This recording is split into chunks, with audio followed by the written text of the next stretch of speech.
রাতে একা থাকতে আর ভালো লাগে না। শুধু ছটপট করে রাত কাটাতে হয়। ওকে বললাম, পারবি তো সবকিছু ঠিকঠাক মতো করতে, নাকি ৩০ সেকেন্ডেই ক্লান্ত হয়ে যাবি? ও বলল, একবার সুযোগ দাও, দেখিয়ে দিব। এদিন যা হলো তা কোনো দিন ভুলব না। আমার নাম রিয়া। ২৮ বছর বয়সে আমার বিয়ে হয়েছে। আজ প্রায় ১ বছর হলো। আমার স্বামী কাজে বেশিদিন বাইরেই থাকে, বাড়িতে আসার সেরকম টাইম পায় না। গাছের বাতাবলেবুর ওজন কম করে হলেও ৪ কেজির মতো হবে। আমি দেখতে বেশ সুন্দরী। আমার চলাফেরা যে কারোর মন কাড়ে। কাল আমার ভাগ্নের দাদার বিয়ে, তাই আমি একদিন আগেই সেখানে যাচ্ছি। সেই বাড়িতে যাওয়ার জন্য আমি রেডি হয়েছি, কিন্তু আমার স্বামীর কাজ থাকার জন্য সে আমার সাথে আসতে পারবে না, তাই আমি একাই যাচ্ছি। আমি বাসস্ট্যান্ডে এসে পৌঁছেছি। আমি আমার ভারী ব্যাগটা নিয়ে বাস থেকে নামলাম, আর মনে পড়ল আমি ছাতা আনতে ভুলে গেছি। এদিকে ঝুম বৃষ্টি শুরু হয়েছে। কিছুক্ষণের মধ্যেই আমি পুরো ভিজে একাকার। ভেজা জামাকাপড় ত্বকের সাথে লেগে আছে। চারিদিকে তাকিয়ে দেখি কোনো দোকান খোলা নেই আর একটা লোকও নেই। তারপর আবার ভাগ্নেও এখনো আসেনি আমাকে নিতে। তাই একটা ছোট বন্ধ দোকানের সামনে গিয়ে দাঁড়ালাম আর অপেক্ষা করতে লাগলাম ভাগ্নের। কিছুক্ষণ পর দেখলাম বৃষ্টিতে ভিজতে ভিজতে ভাগ্নে আসছে। ভাগ্নেও বাড়ি থেকে বেরোনোর সময় ছাতা নিতে ভুলে গেছে। ও এসে আমার পাশে দাঁড়ালো আর চোখে আমাকে দেখতে শুরু করলো। বৃষ্টির কারণে অনেক কিছু বোঝা যাচ্ছিল। আমি বললাম, কি যে করি, আমি ছাতা আনতে ভুলে গেছি। এখন দেখছি যে তুইও তো ছাতা আনিসনি। ভাগ্নে বলল, হ্যাঁ, আমিও তাড়াতাড়ি বেরোতে গিয়ে ছাতা আনতে ভুলে গেছি। কোনো ব্যাপার না মামি, আমি আছি তো, ভয় পেও না। বিকেলবেলা বৃষ্টিটা যখন থেমে গেল, তখন আমরা দুজন বিয়ে বাড়িতে চলে আসলাম। বাড়িতে আসার পর আমি আমার কাপড় বদলে নিলাম আর ভালো একটা লালা রঙের শাড়ির সাথে হাতা ব্লাউজ পরে নিলাম। বাড়িতে সবার সাথে কথাবার্তা বলছিলাম, আর তার মাঝে দেখি ভাগ্নে আমায় দেখছে দোতলা থেকে আর হাসছে। এমন সময় আমার বৌদি বলল, রিয়া, তুমি একটু দোতলায় গিয়ে রান্নাঘর থেকে দুটো প্লেট এনে দিবে?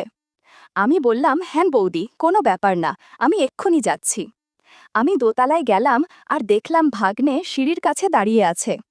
ওকে জিজ্ঞেস করলাম, রান্নাঘরটা কোন দিকে? ভাগ্নে বলল, সামনে গিয়ে ৩ নম্বর ঘরটাই রান্নাঘর।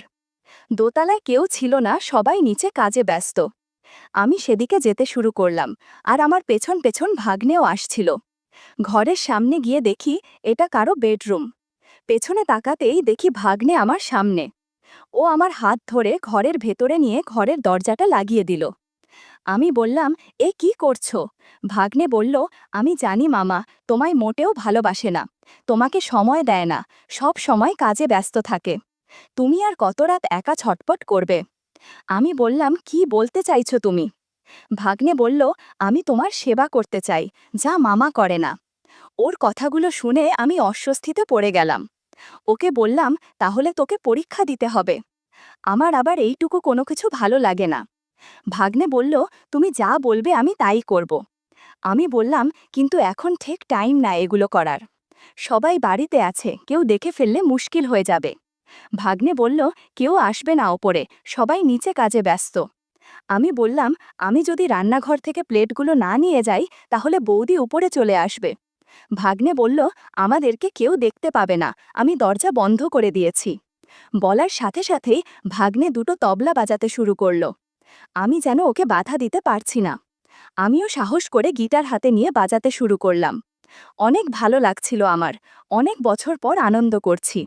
কিছুক্ষণ পর আমাকে মেঝেতে বসিয়ে দিল। আমি বললাম, মেঝেতে পিঠে ব্যথা লাগে, বিছানায় চলো। ও বলল, না মামি, বিছানায় অনেক শব্দ হয়, মেঝেতে বসলে শব্দ হবে না। আমি মেঝেতেই বসলাম, আর জাগনে জাদুর লাথি দিয়ে আমাকে আশীর্বাদ করল। এই বয়সে বেশ ভালো আশীর্বাদ করে পারো। আস্তে মামি, বেশি জোরে চিৎকার করো না, না হলে অমঙ্গল হবে। কিছুক্ষণ এরকম চলার পর ভাগ্নে আশীর্বাদ প্রসাদ খাইয়ে দিল। আমি আশীর্বাদের প্রসাদ খেয়ে একটু বিশ্রাম নিচ্ছি।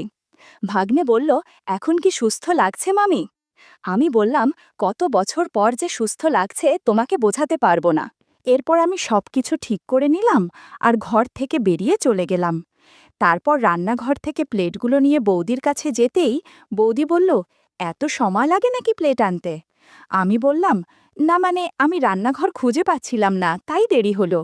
বৌদি বলল, ঠিক আছে, কোনো ব্যাপার না, এখন আমার সাথে একটু কাজ করো। আমি কাজ করতে শুরু করলাম বৌদির সাথে। কাজ করতে করতে রাত হয়ে গেল। সবাই মিলে তখন খেতে বসেছে। আমি আর বৌদি খাওয়া দাওয়া করে নিলাম।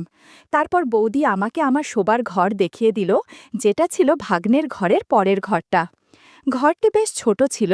দেখলাম ঘরে একটি সিঙ্গেল বেড, আলমারি আর একটি ড্রেসিং টেবিল আছে। শোবার সময় আমি কাপড় বদল করলাম না, কারণ বাকি কাপড়গুলো বৃষ্টিতে এখনও ভেজা ছিল। এমন সময় দেখি ভাগ্নে এলো আমার ঘরে। এসেই চারিদিক আর ঘরের বাইরেটা দেখল। কাউকে যখন দেখতে পেল না, তখন বলল, গুড নাইট মেরি জান। আমিও একটু হেসে বললাম, ইস, খুব দুষ্টু হয়েছ, হ্যাঁ, এবার ঘুমাতে যাও, কাল তোমাকে আমার ডিউটি করতে হবে। গুড নাইট বলার পরে ভাগ্নে চলে গেল। ভাগ্নে আর ওর দাদা একই ঘরে ঘুমাতো। ঘরের দরজাটা বন্ধ করার সময় দেখলাম দরজার ছিটকিনিটা ঠিকঠাক লাগছে না, তাই আমি দরজাটা শুধু চাপিয়ে রেখে শুয়ে পড়লাম। রাতেও বেশ ভালো বৃষ্টি হচ্ছিল, কিন্তু মেঘ ডাকছিল না, তাই আমি একটি চাদর নিয়ে নিলাম আর কিছুক্ষণের মধ্যেই ঘুমিয়ে গেলাম। প্রায় মাঝরাত 2টোর সময় আমার ঘুম ভাঙল মেঘের ডাক শুনে। দেখলাম যে বাড়িতে লাইট নেই বৃষ্টির কারণে। তারপর আর আমার ঘুম পাচ্ছিল না, তাই এক সাইড হয়ে ঘুরে শুয়ে থাকলাম আর ঘুম আনার চেষ্টা করছিলাম। কিছুক্ষণ পর বুঝতে পারি কেউ আমার ঘরের দরজাটা খুলে ভেতরে এলো। বুঝতে পারলাম এটা আমার ভাগ্নে ছাড়া আর কেউ না, তাই আমি ঘুমিয়ে আছি সেরকম নাটক করতে লাগলাম। ভাগ্নে এসে আস্তে করে আমার পাশে শুয়ে পড়ল। আমি আর চুপ থাকতে পারছিলাম না, মুখ থেকে বেরিয়ে গেল, আস্তে ভাগ্নে আস্তে। ভাগ্নে বলল, তাহলে তুমি শেষ পর্যন্ত জেগেই গেলে, তাহলে চলো আমরা ভোর রাত অবধি গেম খেলি। সেদিন রাতে ঝড় বৃষ্টির মধ্যে অনেক আড্ডা দিয়েছি। ইউটিউবের কড়া নিয়মের কারণে কিছু ঘটনা সরাসরি বলা যাচ্ছে না। তোমরা কমেন্টে দেয়া লিঙ্ক থেকে আমার ওয়েবসাইট ভিজিট করো, সেখানে একদম মনের মতো গল্প দেয়া আছে, যেগুলো ইউটিউবে পাওয়া যায় না। আড্ডা শেষে ঘড়িতে দেখলাম 4:30 বাজে। প্রায় 2 ঘন্টা ধরে আড্ডা হয়েছে। ভাগ্নে ধীরে ধীরে ঘর থেকে বেরিয়ে গেল, আর আমি নতুন একটা ম্যাক্সি পরে ঘুমিয়ে পড়লাম। পরের দিন সকালে ঘুম থেকে প্রায় 9টার দিকে ওঠার পর আমি আমার বেড ঠিক করে ঘরের বাইরে সিঁড়ির কাছে দাঁড়ালাম। দেখলাম বাড়ির সব লোকজনেরা বিয়ের কাজে ব্যস্ত। পাশের ঘরের জানালা দিয়ে দেখলাম ভাগ্নে এখনও ঘুমিয়ে আছে। আমি আমার ফোনটা নিয়ে আমার স্বামীকে ফোন করলাম। কিছুক্ষণ পর ফ্রেশ হয়ে সবার সাথে বিয়ের কাজ করতে লাগলাম। কাজ করতে করতে দুপুর হয়ে গেল, প্রায় 2টো বাজে। আমাকে বৌদি বলল যে, রিয়া, তুমি কি এখন দোকানে গিয়ে এই কয়েকটি জিনিস আনতে পারবে? বাইরে গাড়ি আছে, ড্রাইভারকে বললেই নিয়ে যাবে তোমাকে। আমি বললাম, বৌদি, আমার তো চেনা জানা নেই তোমাদের এলাকা। বৌদি বলল, ঠিক আছে, কোনো ব্যাপার না, আমি ড্রাইভারকে জিজ্ঞেস করে জিনিসগুলো নিয়ে আসছি। ভাগ্নে দূর থেকে আমাদের কথা শুনছিল। ও আমাদের কাছে এসে বৌদিকে বলল, মামিকে একা একা কেন পাঠাচ্ছ? বৌদি বলল, একা একা কোথায়, ড্রাইভার যাচ্ছে তো রিয়ার সাথে। ভাগ্নে বলল, আমার মানে বাড়ির কোনো চেনা জানা লোকের সাথে পাঠাও। বৌদি বলল, হ্যাঁ, ঠিক বলেছিস তো, তাহলে আমি কাকে পাঠাই এখন? ভাগ্নে বলল, আমি মামিকে নিয়ে যাই দোকানে। বৌদি বলল, ঠিক আছে, কিন্তু দেখে শুনে যাস। তখন আমি আর ভাগ্নে গাড়িতে বসলাম। ভাগ্নে গাড়ি চালানোর জন্য ড্রাইভিং সিটে বসল, আর আমি গাড়ির সামনের সিটে বসলাম। কিছু দূর যেতেই ফাঁকা সোজা রাস্তা আসলো। গাড়ি চালাতে চালাতে বলল, মামি, তুমি তো সকালে কিছুই খাওনি, আমার কাছে কলা আছে, খাবে নাকি? আমি উত্তর না দিয়ে জিজ্ঞাসা করলাম, তুইও তো সকালে কিছু খাসনি, ডালিম খাবি নাকি? আমার কাছে 2টো ডালিম আছে। ভাগ্নে বলল, যাক, ভালোই হলো, তুমি কলা খাও আর আমি ডালিম খেয়ে সকালে নাস্তা করি। গাড়ি চালাতে চালাতে ভাগ্নে ডালিম নিয়ে খেতে শুরু করলো। খেতে খেতে গাড়ি চালানোর কারণে ব্যালেন্স ঠিক রাখা যাচ্ছিল না। আমি বললাম, ভালো করে গাড়ি চালা। ভাগ্নে বলল, কিছু হবে না মামি, চিন্তা করো না। কিছুক্ষণ পর ভাগ্নের মাথায় বুদ্ধি এলো। ও গাড়িটা সোজা রাস্তা থেকে একটা মাটির রাস্তা দিয়ে এক ঝোপঝাড়ের পেছনে দাঁড় করল। বলল, এখানে বসে আগে খেয়ে নেই। কিছুক্ষণ ডালিম খাওয়ার পর বলল, এবার আমাকে গাড়ি চালাতে দাও, আর তর সইছে না আমার। আমি শাড়ি একপাশে রেখে ভালো করে বসলাম। তারপর ভাগ্নে গাড়ি চালাতে শুরু করল। সে কি গতি বন্ধুরা, আমার অনেক ভয় হচ্ছিল। আমি শুধু বলছিলাম, ভাগ্নে আস্তে আস্তে। ভাগ্নে বলল, আমি অনেক দক্ষ ড্রাইভার, অনেক জোরে গাড়ি চালানোর কারণে গাড়ি অনেক নড়ছিল, মনে হচ্ছিল ভূমিকম্প হচ্ছে। ৩০ মিনিট পর ভাগ্নে থামল। এদিকে আমার কেমন যেন লাগছিল, মনে হচ্ছে ব্যথা পেয়েছি। এরপর আমরা সোজা বাজারে থেকে বৌদির বলা জিনিসপত্র নিয়ে বাড়ি চলে আসলাম। বাড়িতে আসতে আসতে সন্ধে হয়ে গেল, আর বৌদি বলল, এত সময় লাগে নাকি রিয়া? তোমাকে আমি তাড়াতাড়ি আনতে বলেছিলাম জিনিসগুলো। আমি বললাম, আর বলো না বৌদি, আসার সময় গাড়িটা চালু হচ্ছিল না, তাই দেরি হয়ে গেল। বৌদি বলল, ঠিক আছে, এখন আমাকে এখানে একটু কাজে সাহায্য করো। কাজ করতে করতে রাত হয়ে গেল, তাই আমি আমার ঘরে গেলাম আরাম করতে। তখন বৌদি এসে আমায় বলল, তাড়াতাড়ি তৈরি হয়ে যাও, আমাদের বরযাত্রী যেতে হবে। আমি তৈরি হয়ে বরযাত্রীর বাসে উঠে পড়লাম। গত ৩ দিনে অনেক কিছু হয়েছে, কিন্তু আমার মন খারাপ হচ্ছে এই ভেবে আজ আমাকে চলে যেতে হবে। আবারও সেই বোরিং দিন শুরু। ভাগ্নে ছাড়া কিভাবে সময় কাটাবো বুঝে উঠতে পারছিলাম না। যাওয়ার আগে শেষবারের মতো ভাগ্নে পুকুর পাড়ে আশীর্বাদ করেছে। বিকেল ৫টার বাসে করে চলে আসলাম বাড়িতে। কদিন বাড়ির কাজকর্ম করতে করতেই কেটে গেল। ধুর, খুব বিরক্ত লাগছে। আজও কিছু হলো না। আমার স্বামীকে নিয়ে আর পারি না। নিজে তো কিছুই পারে না, উল্টো আমার দোষ দেয়। ইদানিং আমার অবস্থা একেবারে করুণ।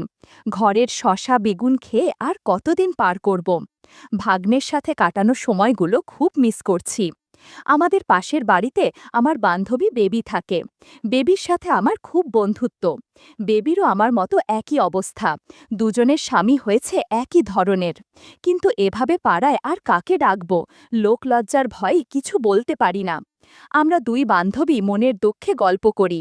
গল্পে গল্পে বেবির কাছ থেকে একটা ছেলের খোঁজ পাই। দারুণ সুদর্শন আর শক্তিশালী। লম্বায় প্রায় ১০ ইঞ্চি হবে আর মারাত্মক মোটা। আমি বললাম, বলিস কি, এমন কারো হয় নাকি? বেবি বলল, সত্যি বলছি, এরকম আমি বাপের জন্মেও দেখিনি। আমি বেবিকে বললাম, ছেলেটাকে ম্যানেজ কর না, আর হ্যাঁ বল না, ছেলেটা কে? বেবি বলল, আমাদের পাশের বাড়িতেই থাকে, তোমার পাড়াতুতো দিদির ছেলে। আমি এতক্ষণে বুঝতে পারলাম কার কথা বলছে। আমার পাড়াতুতো দিদির ছেলে মানে দীপু। ইন্টারমিডিয়েটে পড়ে, একটু রোগা, তবে নিয়মিত খেলাধুলা করে। মেধাবী ছাত্র, দেখতেও খুব হ্যান্ডসাম, অনেক সুন্দর করে কথা বলে। হায় রে, আমার কি পোড়া কপাল, এত দিন ধরে ওকে চোখে পড়েনি। মাঝে মাঝে খেয়াল করেছি, দীপু আমার দিকে করে তাকিয়ে থাকে। আমার সাথে ওর খুব খাতির। ওর সাথে বন্ধুত্ব করলে কেউ টের পাবে না। সত্যি বেবি ভালো একটা উপায় বের করেছে। মনে হচ্ছে ভাগ্নেকে আর মিস করতে হবে না। বেবির সাথে কথা বলে আমি বাসায় ফিরে চিন্তা করতে লাগলাম কিভাবে দীপুকে বাসায় আনা যায়। হঠাৎ আমার মৌরির কথা মনে হলো। মৌরিকে টিউশন পড়ানোর জন্য দীপুকে রাজি করলাম। দীপু প্রতিদিন বাসায় এসে মৌরিকে পড়াতে শুরু করে। আমিও সুযোগ কাজে লাগাই। পড়ানোর সময় অগোছালোভাবে হালকা শাড়ি আর ব্লাউজ পরে নাস্তা দিতে যাই। মাঝে মধ্যে ঝুঁকে ওকে নাস্তা দেই। কয়েকদিন পর থেকে দীপুর ব্যবহারও বদলাতে শুরু করল। মৌরি স্কুল থেকে ফেরার আগে দীপু বাসায় চলে আসে, আমার সাথে গল্প করে। একদিন সুযোগ বুঝে কথা শুরু করলাম, হ্যাঁ রে দীপু, তুই তো অনেক বড় হয়ে গেছিস, কারোর সাথে বন্ধুত্ব হয়েছে? ও প্রথমে বলতে চাচ্ছিল না, অনেক জিজ্ঞাসা করার পর বলল, অর্পিতা কাকি ও অর্চনা কাকির সাথে বন্ধুত্ব করেছি, বয়স তোমার মতো হবে। দীপুর কথা শুনে বুঝতে পারছি ও আমাকে পছন্দ করে। কায়দা করে আমার কথা বলে দিল। আমি বললাম, বলিস কি, কতদিন থেকে বন্ধুত্ব? ও বলল, এই তো ৩-৪ বছর হলো, তারা আমাকে ছাড়া থাকতে পারে না। ও আর হ্যাঁ, এই তো মাসখানেক আগে আরেক মাসির সাথে আমার বন্ধুত্ব হয়েছে। জিজ্ঞাসা বললাম, কার সাথে? ও বলল, তোমাদের বিল্ডিংয়ের নিচতলের মিনা কাকির সাথে। মিনা আমাদের নিচতলায় থাকে। মিনার বয়স ৩৫ বছর হবে। আমি আর বেবি প্রায়ই মিনার সৌন্দর্য নিয়ে কথা বলি। মিনার একটা ছেলে আছে, ক্লাস 4-এ পড়ে, স্বামী বিদেশ থাকে। মাসখানেক আগে মিনাকে দেখেছি খুঁড়িয়ে হাঁটছে। জিজ্ঞাসা করাতে ও বলেছিল বাথরুমে পিছলে পড়ে গেছে। আমার এখন সন্দেহ হচ্ছে সত্যি বাথরুমে আছাড় খেয়েছে নাকি অন্য কিছু। দীপুকে জিজ্ঞাসা করলাম, তোর আর মিনার বন্ধুত্ব কতটা গভীর হয়েছে? দীপু মুচকি হেসে বলল, অনেক গভীর গো মাসি, তুমি ভাবতেও পারবে না, তোমার থেকেও অনেক ফ্রি, আমাকে সব কথা বলে। ওর কথা শুনে আমার মনে আনন্দের ঢেউ বয়ে গেল। এই ছেলেকে দিয়েই হবে। ওকে জিজ্ঞাসা করলাম, আচ্ছা দীপু, বেবিকে তোর কেমন লাগে? ও বলল, দারুণ লাগে মাসি, তবে তোমাকে সবচেয়ে বেশি ভালো লাগে, সেজন্যই তাড়াতাড়ি চলে আসি। আমি বললাম, বেবির সাথেও বন্ধুত্ব করবি? ও বলল, কেন করব না, আমি তো অনেক দিন থেকেই তোমার সাথে বন্ধুত্ব করতে চাচ্ছি, বেবি মাসি হলে আরও ভালো হবে। ওকে বললাম, পারবি তো সব কিছু ঠিকঠাক করতে? ও বলল, একবার সুযোগ দাও, দেখিয়ে দিব। এমন সময় মৌরি এসে পড়ল। আমি আমার ঘরে চলে গেলাম। কিছুক্ষণ পর বাথরুমে গেলাম। মৌরির ঘরের সামনে দিয়ে যাওয়ার সময় দেখি দরজা ভেজানো। আমি ভাবলাম মৌরি হয়তো মনোযোগ দিয়ে পড়ছে। ফিরে আসার সময় মৌরির ঘর থেকে অদ্ভুত আওয়াজ শুনতে পেলাম, সাথে হাততালির মতো কেমন যেন শব্দ আসছে। আমি একজন বিবাহিতা মহিলা, এই ধরনের আওয়াজের সাথে আমি খুব পরিচিত। আস্তে আস্তে ভেজানো দরজা একটু ফাঁকা করতেই আমার চোখ কপালে উঠে গেল। দেখলাম মৌরি হাঁটু গেড়ে বসে আছে আর দীপু ওর সামনে দাঁড়িয়ে আছে জাদুর লাঠি নিয়ে। বন্ধুরা, ইউটিউবের কড়া নিয়মের কারণে সরাসরি বলা যাচ্ছে না। তোমরা কমেন্টে দেয়া লিংক থেকে আমার ওয়েবসাইট ভিজিট করো, সেখানে একদম খোলা মেলা গল্প দেয়া আছে। আমি চুপচাপ দাঁড়িয়ে ওদের কাণ্ড দেখতে থাকি। মনে মনে ভাবলাম, দীপু যদি মৌরিকে এভাবে প্র্যাকটিক্যাল পড়াতে থাকে তাহলে তো মেয়েটা অসুস্থ হয়ে যাবে। কিন্তু এ কি, আমার মেয়ে, চোখে মুখে প্রশান্তির ছাপ। কি ফাজিল ছেলে রে বাবা, মৌরির মতো লাজুক মেয়ের সাথে বন্ধুত্ব করে ফেলেছে। একটু পর আমি আমার রুমে চলে গেলাম আর বেবিকে ফোন করলাম আর ওকে সব ঘটনা খুলে বললাম। শুনে বেবি আনন্দে লাফাতে লাগলো। বেবিকে আমার বাসায় আসতে বললাম, দীপুকে নিয়ে মার্কেটে যাব। বেবি আমার বাসায় এসেই আমাকে জড়িয়ে ধরল। দুই বান্ধবী ঠিক করলাম দীপুকে যা ভাই তাই দিব। কিছুক্ষণ পর দীপু মৌরির ঘর থেকে বের হলো। ওদিকে মৌরি বিছানায় শুয়ে আছে। আমি দীপুকে আমাদের সাথে মার্কেটে যাওয়ার জন্য বললাম। দীপু সাথে সাথে রাজি হয়ে গেল। আমরা তিনজন মার্কেটের উদ্দেশ্যে বের হলাম। মার্কেটে পৌঁছে আমি ও বেবি ব্লাউজের দোকানে ঢুকলাম। দীপু বাইরে দাঁড়িয়ে আছে। আমি দীপুকে দোকানের ভেতরে নিয়ে এলাম। দীপুকে বললাম, কোন রঙেরগুলো কিনব? দীপু হাসতে হাসতে বলল, তুমি এক সেট কালো নাও আর বেবি মাসিকে এক সেট লাল নিতে বলো, তোমাদের দুজনকে খুব মানাবে। বেবি মাসিকেও কালো মানাবে, কিন্তু তোমাকে সবচেয়ে বেশি মানাবে। আমিও হাসতে হাসতে বললাম, ঠিক আছে, তোর ইচ্ছাই থাক। ঘণ্টাখানেক কেনাকাটা করে আমরা বাসায় ফিরে আসি। পরদিন মৌরি স্কুল যেতেই বেবিকে বাসায় ডেকে আনি। দীপুকেও আসতে বলি। বেবি আসার পর দুইজনেই হালকা করে সাজগোজ করে নেই। দুইজনেই ঠিক করেছি আজ দীপুকে গাড়ি চালাতে দিব। বেবি যা পারে করুক। এদিকে দেখলাম বেবি ব্যাগে এক সেট কাপড় নিয়ে এসেছে। বাসায় বলে এসেছে সিনেমা দেখতে যাবে। একটু পর আমরা চুল কেটে ক্লিন হয়ে থাকলাম। একটু পর কলিং বেল বাজতেই দরজা খুলে দেখি দীপু হাজির। দরজা বন্ধ করে দীপুকে ঘরে আসতে বললাম। দীপু 6টা বিদেশি বেলুনের প্যাকেট সাথে নিয়ে এসেছে। আমি বললাম, কি রে, এসব আনলি কেন? দীপু বলল, এগুলো ছাড়া সমস্যা হবে। আমি বললাম, না, এগুলো দিয়ে কিছুই হবে না, তুই চিন্তা করিস না, আমরা ওষুধ খেয়ে নিব। এরপর দীপু আর কথা বাড়ালো না। প্রথমে বেবির কাছে গিয়ে তবলা বাজাতে শুরু করলো। এদিকে আমি তৈরি হচ্ছিলাম কখন আমাকে শেখাবে।